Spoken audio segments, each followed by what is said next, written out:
Bob Bridges' body has carried him through 87 years of life. But not for much longer.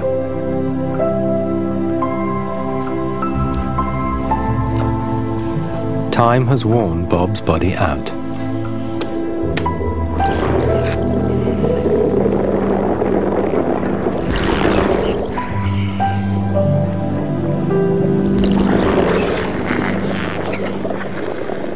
Every one of his organs is in decline.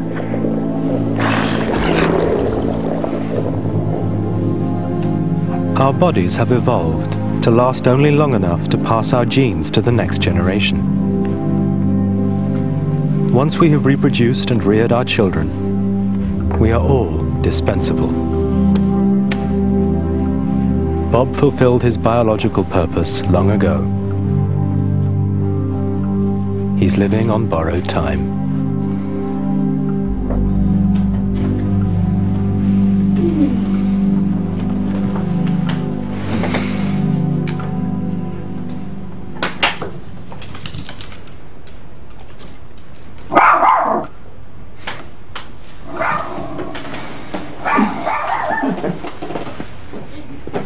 Since the day he was born, the cells in Bob's body have been dying. But his body is designed to replace them. Look, Qwerty, it's from Ralph.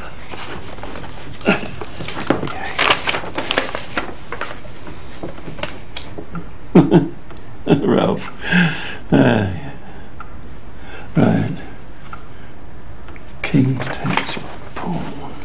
It's because his body is constantly repairing and renewing itself that Bob has been able to survive for 87 years.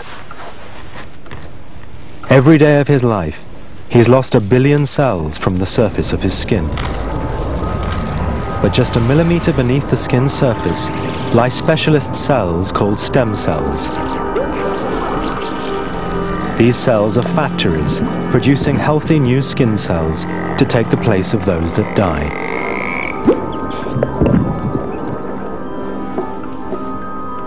Bob has different kinds of stem cells all over his body. They have replaced his bones, his blood, even the lining of his stomach, over and over again. The cycle of renewal is so rapid that most of his body has never been more than 10 years old. Some parts only 3 days old.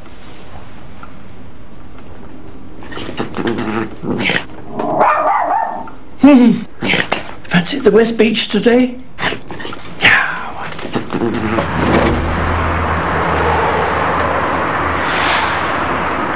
But some of Bob's most vital organs, including his heart and his brain, are made of cells which can never be renewed. These cells have suffered almost 9 decades of toxic damage. They have been attacked by pollution and ultraviolet light. But even in the cleanest environment, cells get damaged because they generate their own pollutants.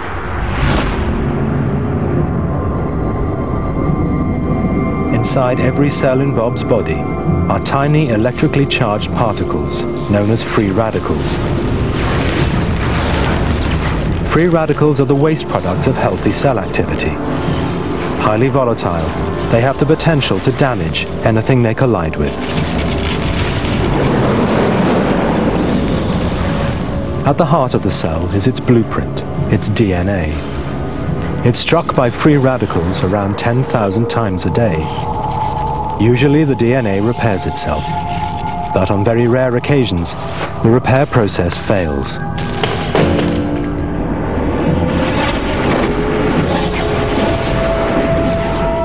With an altered blueprint, the cell's behavior becomes unpredictable. The body's solution is drastic. A cell with severely damaged DNA is programmed to commit suicide. With every passing day, more and more of Bob's cells die. And the stem cells which manufacture new cells are dying too. Bob is, quite simply, wasting away.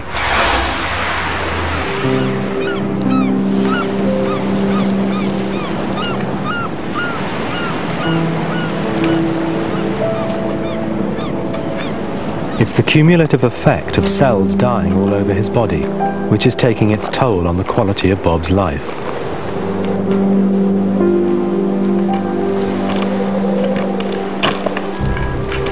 When he walks, Bob's brain sends signals to stimulate the muscles in his legs. But in his spinal cord, free radicals have killed off nerve cells. Connections have been broken. Signals can no longer get through. Bob's leg muscles have grown weaker.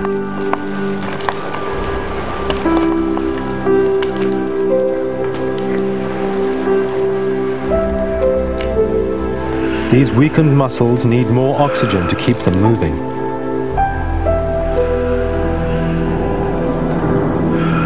But Bob's breathing apparatus, from his windpipe to his lungs, is not what it was. He's lost 1/6 of the delicate surface which absorbs oxygen into his blood. His breathing is shallow and inefficient.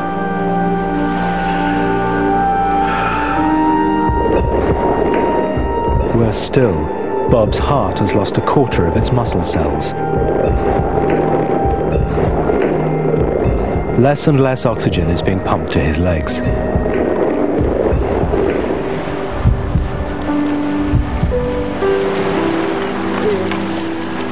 He used to be able to run at more than 10 miles an hour. Now 2 miles an hour is as fast as his legs can carry him.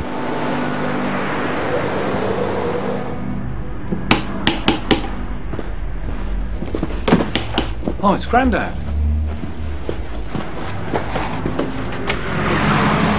Morning, Dad. Morning.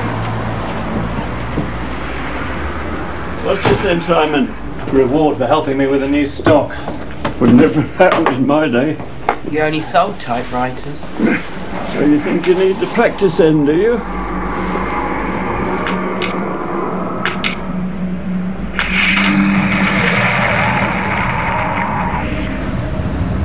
Bob's most precious organ is his brain. Somewhere in the trillions of connections between his brain cells lie his personality and memory.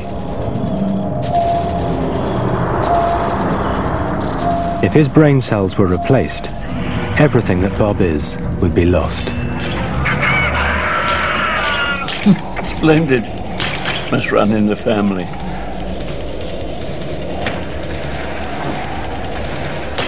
It's not that brain cells don't die. Free radicals, and even the odd bump on the head, have contributed to Bob's brain losing 50,000 cells each day of his life. But because we're born with many more brain cells than we ever use or need, the effects of a shrinking brain take a long time to show.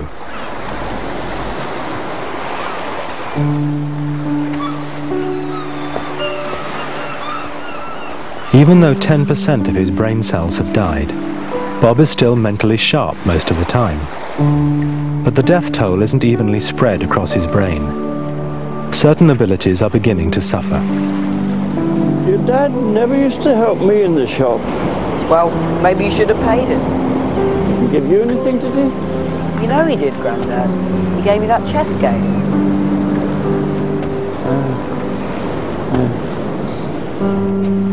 Deep in Bob's brain is an area called the hippocampus. Its role is to translate experiences into memories. Since he was 50, it has lost 1/5 of its cells.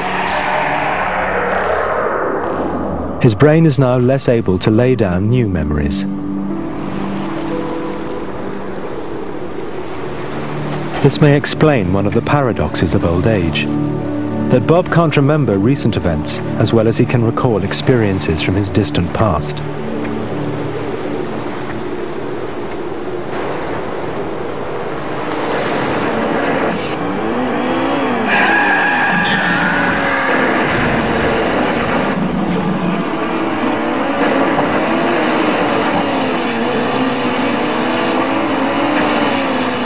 Every time we learn a new skill, our brain cells reach out and forge connections with each other.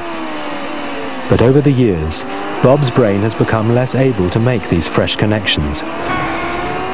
it's more difficult for him to learn new skills. The organs which feed information to Bob's brain are degenerating too. In his inner ear, years of noise have destroyed sound-sensitive cells. He began to lose the ability to hear high-pitched sounds when he was only 30. Since he was 50, Bob has been long-sighted. Ironically, his sight has been damaged by his body's own efforts at repair. The lens in his eye maintains itself by regularly coating its surface with a transparent protein. But as more and more layers have been laid down, his lens has become rigid. And a rigid lens is more difficult to focus.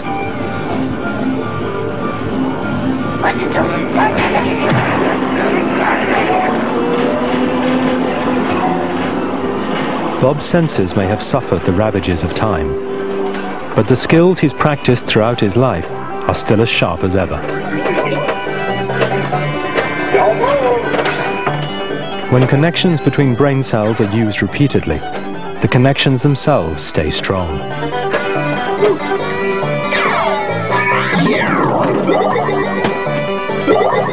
Might be a new table, but still the same old game. Just like his muscles, the more Bob uses his brain cells, the less likely they are to die.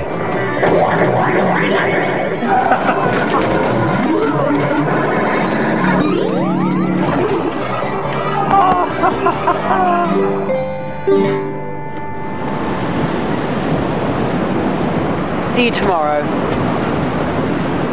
Simon, thank you for letting me beat you at pinball. Bye.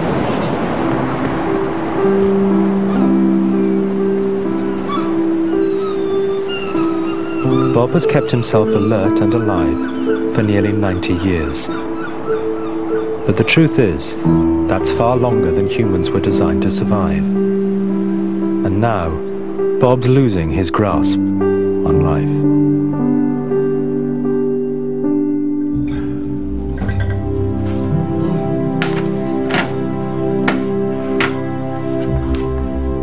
The cells in Bob's body have many functions, but all of them generate heat, and this heat helps to sustain Bob's life.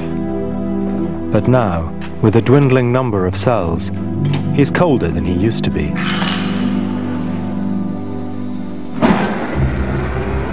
Even worse, Bob is less able to conserve his body heat. Our temperature is controlled by the blood vessels in our skin. When we're hot, they expand to give out excess heat.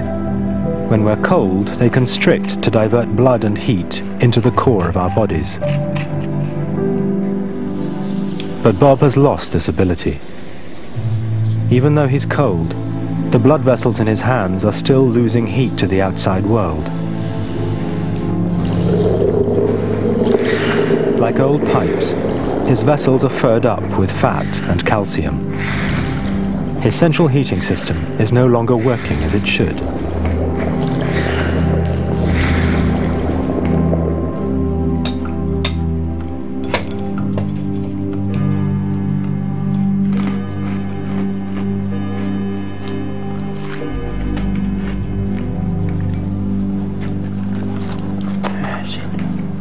Bob's temperature control is one of many systems in his body which are only just coping with the demands of everyday life.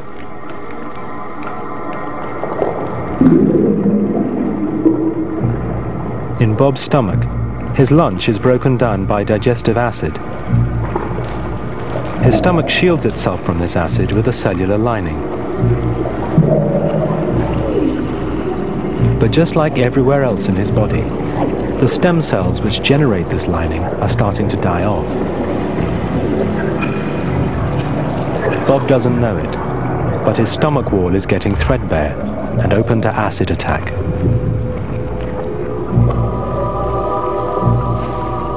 For most of us, this would pose no real danger. But in Bob's increasingly fragile state, it could easily become life-threatening.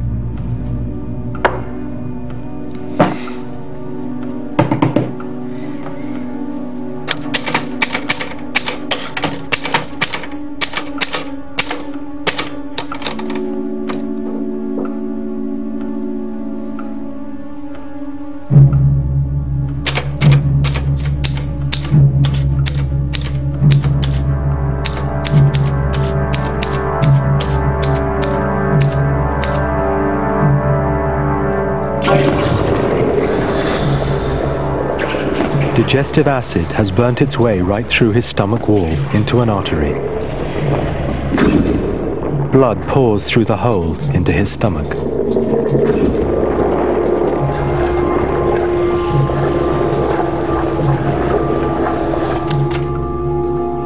But all Bob feels is a little queasy and lightheaded. Not feeling too good, QWERTY. I think I'll have a little lie down.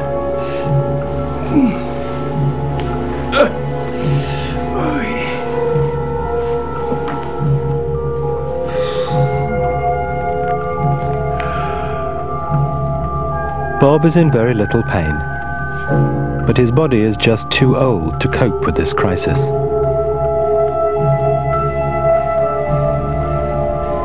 If he were a younger man, his perforated artery would instantly constrict to slow the loss of blood. But his aged, furred-up blood vessel is too stiff. Pints of blood are pouring into his stomach.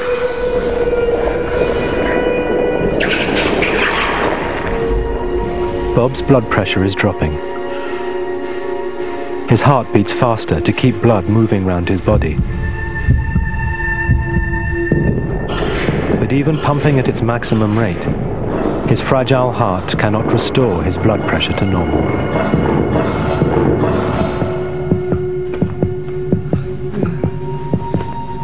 Not now, QWERTY. Not now. For Bob, this is the beginning of the end.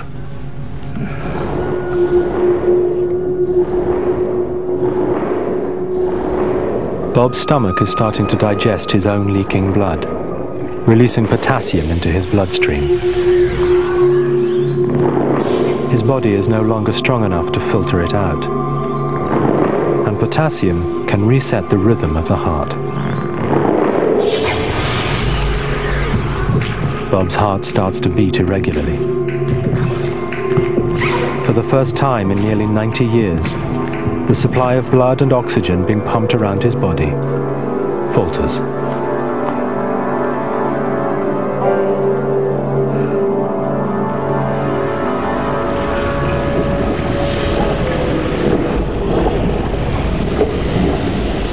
The most devastating impact is on his brain. For all its power, the brain is a fragile organ. It needs constant and plentiful supplies of oxygen. It's vulnerable to the slightest drop in blood flow.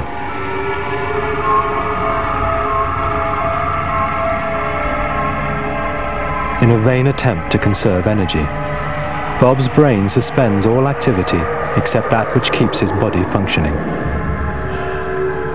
Bob slips into unconsciousness.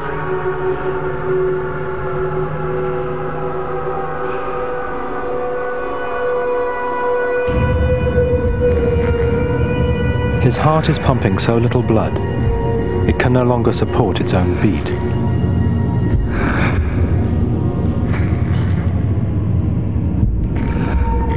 Slowly it is grinding to a halt.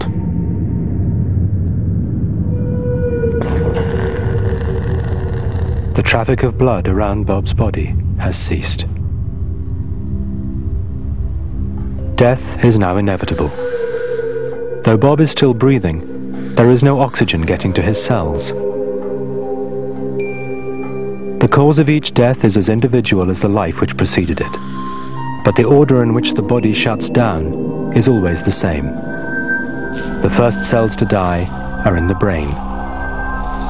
As death approaches, they release waves of morphine-like chemicals called endorphins, which blot out any anxiety or pain. Dying cells in his visual cortex start to fire off signals at random. Although his eyes are shut, it's as if he's seeing. This may explain the tunnel of light which many people report when brought back from the brink of death.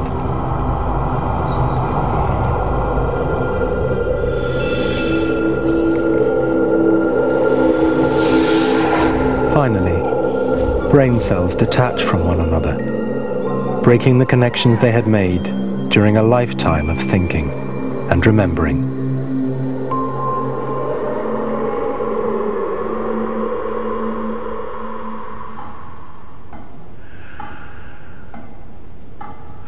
Bob's brain is dead. Now all remaining body function ceases.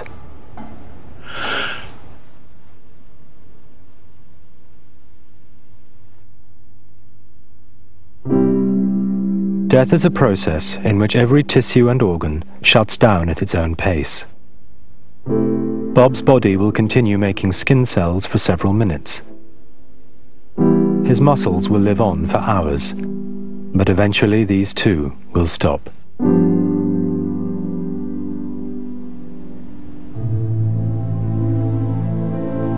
As cell after cell ceases its activity, Bob's body stops generating its own heat. With its internal fire extinguished, it starts to cool towards the temperature of the room.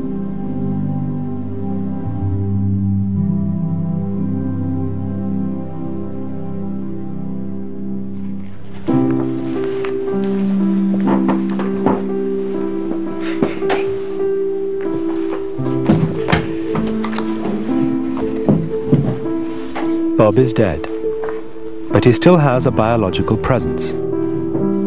The blueprint for his cells, his DNA, has been passed down to his son, and from his son to his grandson.